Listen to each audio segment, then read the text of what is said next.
थियरिस्ट्स का मानना है कि गॉड पार्टिकल एक नई खोज नहीं है, बल्कि बहुत पहले इसकी खोज हो गई थी।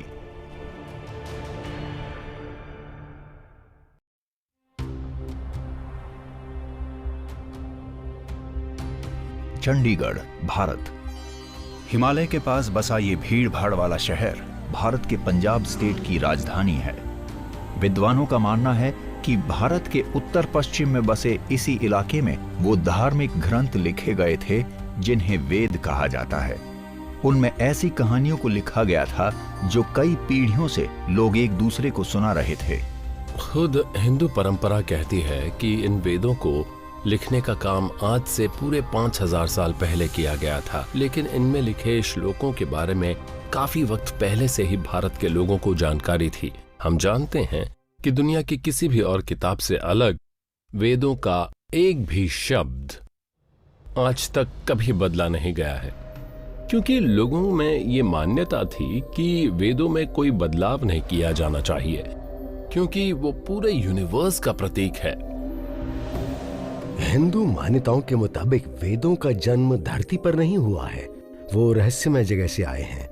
वो वक्त की शुरुआत के पहले से मौजूद हैं और इंसानों के जन्म से पहले से मौजूद हैं। यहाँ तक कि कहते हैं कि वो देवताओं के पहले से मौजूद हैं। आधुनिक विज्ञान की कई जानी मानी हस्तियों ने वेदों को पढ़ा था। बोर्स और श्रोडिंगर ने उन्हें पढ़ा था, ओपेनहाइमर ने उन्हें संस्कृत में पढ़ा था, यहाँ तक कि कहते हैं आइंस्टाइन और टेस्ला ने भी उन्हें पढ़ा था।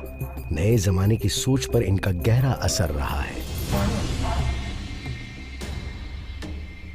इन प्राचीन किताबों में हिंदुओं के मुताबिक यूनिवर्स की शुरुआत की कहानियां हैं। ऋग्वेद नाम की एक वैदिक किताब में लिखा है कि यूनिवर्स का जन्म एक धमाके के साथ एक बेहद छोटे, सिर्फ एनर्जी से बने पॉइंट से हुआ था। उसमें एक अजीब कॉस्मिक एग की बात कही गई है जिसमें सब कुछ सिमटा हुआ था, और इस एक अकेले पॉइंट के फैलने से ही हमारी पूरी यूनिवर्स का जन्म हुआ था। अब अगर आप इस बात को नए जमाने के नजरिए से देखें तो ये आधुनिक विज्ञान की बिग बैंग थियरी जैसी बात लगती है, जिसमें यूनिवर्स की शुरुआत एक सिंगुलैरिटी से हुई थी जो बाद में वैसी यूनिवर्स बन गई थी जैसी आज मौजूद है। ये हैरानी की बात है कि दोनों एक जैसे हैं। ये कोई आम बात नहीं थी जो किसी को भी आसानी से पता चल सकती थी।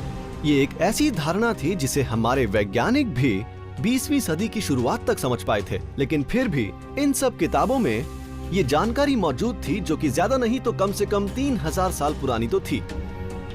वेदों की सबसे अनोखी बात ये है कि वो उस जमाने में एक ऐसे नतीजे पर पहुंच पाए थे जिस पर आधुनिक जमाने के वैज्ञानिक अब जाकर पहुंच पाए हैं, वो भी इस जमाने के सबसे महान वैज्ञानिकों की सोच की वजह से। क्या सच में ऐसा हो सकता है कि हिंदू धर्म के ऋग्वेद में लिखी ये कहानी इस बात का सबूत है कि हजारों साल पहले के उन लोगों के पास यूनिवर्स की घटना के पीछे के विज्ञान के बारे में एकदम सटीक जानकारी मौजूद थी? ऐसी जानकारी जिसे आधुनिक वैज्ञानिकों ने अब जाकर हासिल करना शुरू किया है। एंशिएंट एस्ट्रोनॉट थियरिस्ट का यही मानना है और उन्हें यकीन है कि इसके और सबूत यूनिवर्स के जन्म की एक और कहानी में मिल सकते हैं। हिब्रू